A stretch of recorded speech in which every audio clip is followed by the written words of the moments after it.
हरिः ॐ श्री सच्चिदानंद सद्गुरु साईनाथ महाराज की जय। Chapter 28 Sparrows Drawn to Shirdi. Lakshmi Chand, Burhanpur Lady, Megha. Preliminary. Sai is not finite or limited. He dwells in all beings, from ants and insects to the god Brahma. He pervades all. Sai was well versed in the knowledge of the Vedas as well as in the science of self realization. As he was proficient in these, he was well fitted to be the Sadguru. Anyone, though learned but not able to awaken the disciples and establish them in self realization, does not deserve to be called a Sadguru. Generally, the worldly parents give birth to the body, but death invariably follows life. But Sadguru does away with both life and death, and so he is more kind and merciful than anybody. Sai Baba often said that, let his man, devotee, be at any distance, 1,000 kos away from him, he will be drawn to Shirdi like a sparrow with a thread tied to his feet. This chapter describes the stories of three such sparrows. Lala Lakshmi Chand. This gentleman was first serving in the Sri Venkateshwar Press in Mumbai, then in the railway department, and afterwards in the firm of Messrs. Raleigh Brothers and Company. As a Munshi clerk, he came in Baba's contact in 1910. 1 or 2 months before Christmas, he saw in his dream at Santa Cruz, a suburb of Mumbai, an old man with beard standing and surrounded by his bhaktas. A few days later, he went to the house of his friend Mr. Dattatreya Manjunath Bijur to hear the kirtan of Dasganu. It was and is always the practice of Dasganu to keep Baba's picture in front of the audience while doing the kirtan. Lakshmi Chand was surprised to see that the features of the old man he saw in his dream tallied exactly with those in the picture, and thus he came to the conclusion that the old man he saw in his dream was Sai Baba himself. The sight of this picture, Dasganu's Kirtan, and the life of the Saint Tukaram, on which Dasganu discoursed, all these things made a deep impression on his mind, and he decided to go to Shirdi. It is always the experience of the Bhaktas that God always helps them in their search for Sadguru and other spiritual endeavors. That very night, a friend named Shankar Rao knocked at his door and asked him whether he would accompany him to Shirdi. His joy knew no bounds, and he at once decided to go to Shirdi. He borrowed 15 rupees from his cousin and after making due preparations left for Shirdi. In the train, he and his friend Shankar Rao did some bhajan, some religious songs, and inquired about Sai Baba with some fellow passengers, 4 Mohammedans who were returning to their place near Shirdi. They all told them that Sai Baba was a great saint living in Shirdi for many years. When they reached Kopargaon, he wanted to buy some good govas to offer Baba. But he was so wrapped in the scenery and sights there that he forgot to purchase them. When they were nearing Shirdi, he was reminded of the guavas. Just then, he saw an old woman with a guava basket on her head running after the tonga. The tonga was chopped, and he gladly purchased some fruits.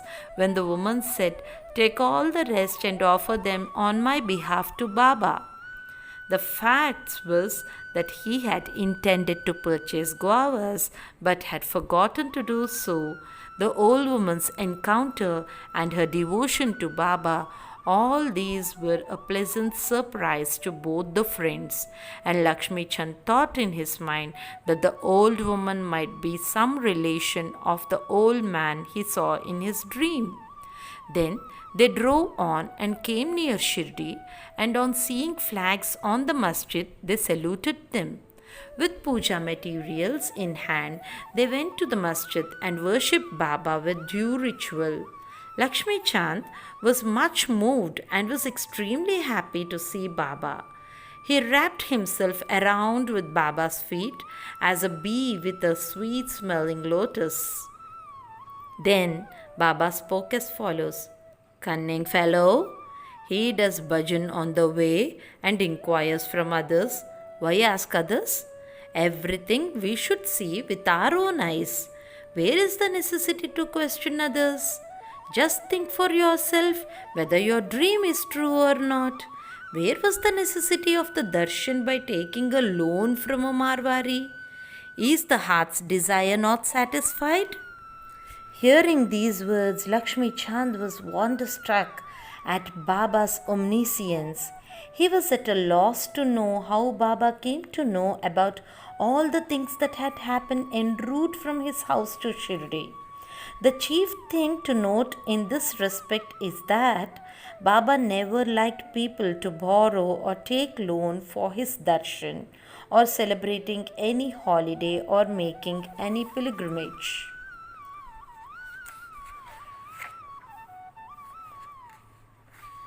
Sanja.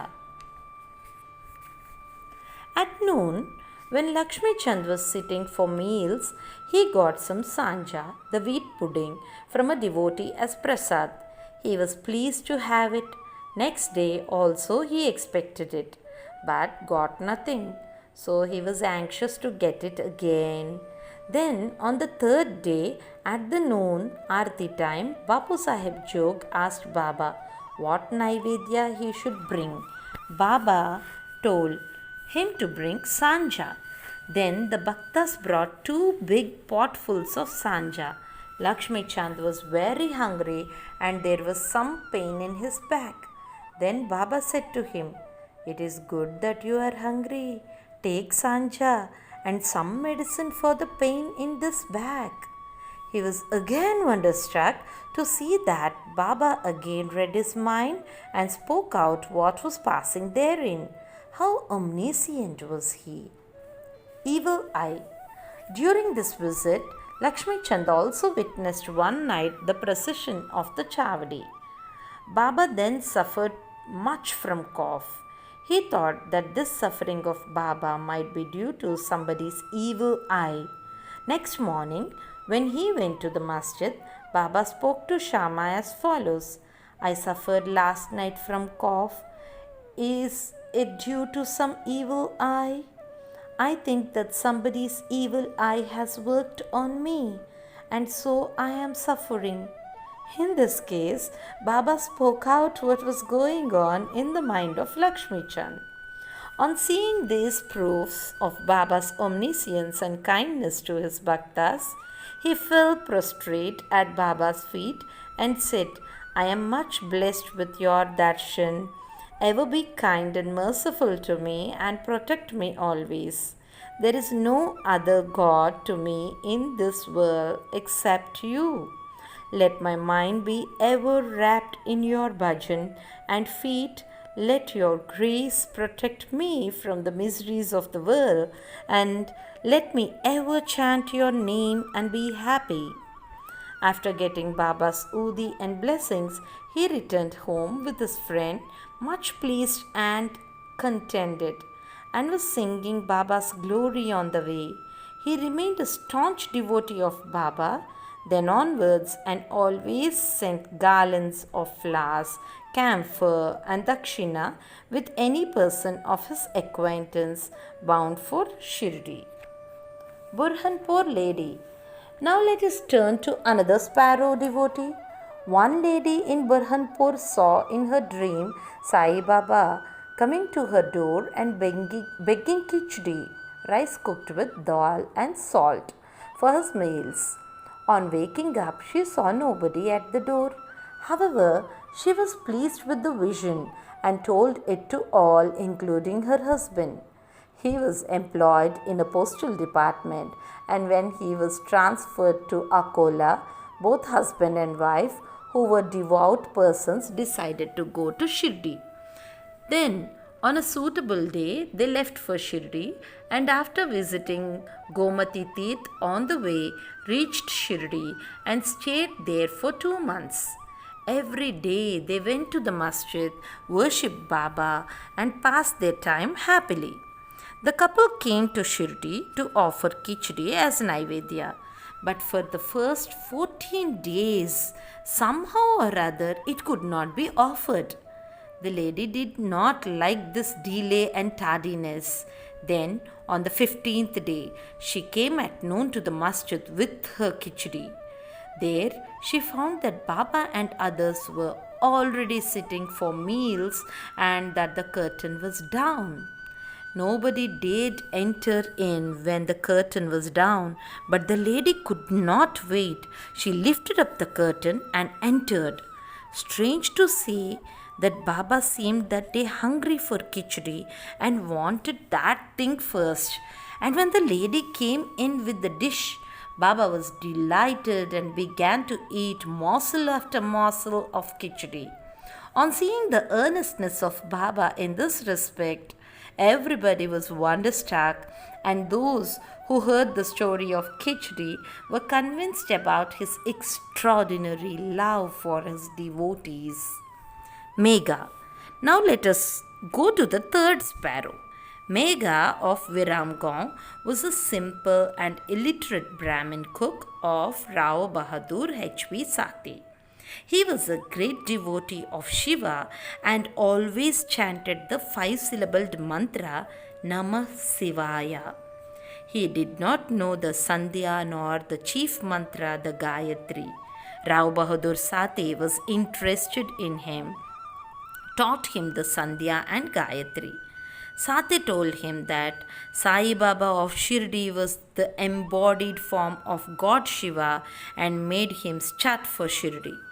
At Bharut railway station, he learned that Sai Baba was a Muslim, and his simple and orthodox mind was much perturbed at the prospect of bowing down to a Muslim, and he prayed to his master not to send him there. His master, however, insisted on his going there and gave him a letter of introduction to his father-in-law, Ganesh Damodar alias Dada Kelkar, at Shirdi, to introduce him to Sai Baba. When he reached Shirdi and went to the masjid, Baba was very indignant and would not allow him to enter. "Kick out that rascal," wrote Baba, and then said to Megha, "You are a high caste Brahmin and I am a low Muslim. You will lose your caste by coming here. Just go away." On hearing these words, Megha began to tremble. He was wondering as to how Baba came to know about what was passing in his mind. He stayed there for some days, serving Baba in his own way, but was not convinced. Then he went home and then to Trayambak in Nashik district and stayed there for a year and a half. Then again he returned to Shirdi. This time at the intercession of Dada Kelkar, he was allowed to enter the masjid and stay in Shirdi. Sai Baba's help to Megha was not through any oral instruction. He worked upon Megha internally, mentally, with the result that he was considerably changed and benefited. Then Megha began to look upon Sai Baba as an incarnation of Shiva.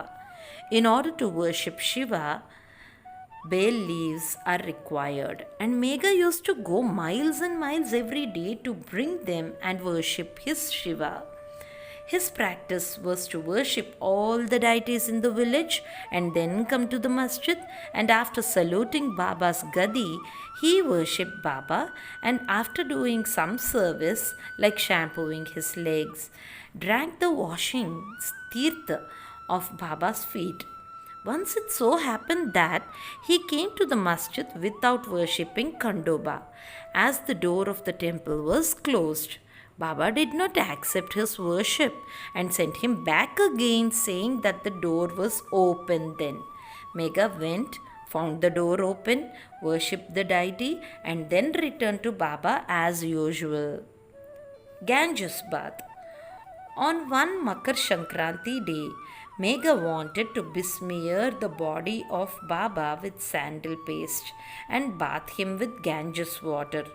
Baba was first unwilling to undergo this, but at his repeated requests he consented.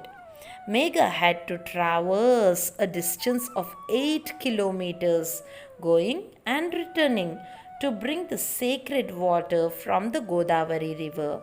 He brought the water, made all preparations for the bath at noon, and asked Baba to get ready for the same. Then Baba again asked him to be spared from this bath, saying that as a fakir he had nothing to do with Ganges water. But Megha did not listen to him. He knew that Shiva is pleased with Abhishek, or the sacred bath, on that auspicious day. Baba then consented, came down and sat on a wooden board, and projecting his head said, "Oh Megha, do at least this favor. Head is the most important organ of the body, so pour the water over that only. It is equivalent to the whole bath." "All right," said Megha, and lifting the water pot up, began to pour it on the head. But in doing this, he was so much overwhelmed with love that he cried out, "Har Har Gange, Har Har Gange, hail goddess Ganga," and emptied the pot on the whole body. He kept the pot aside and began to look at Baba.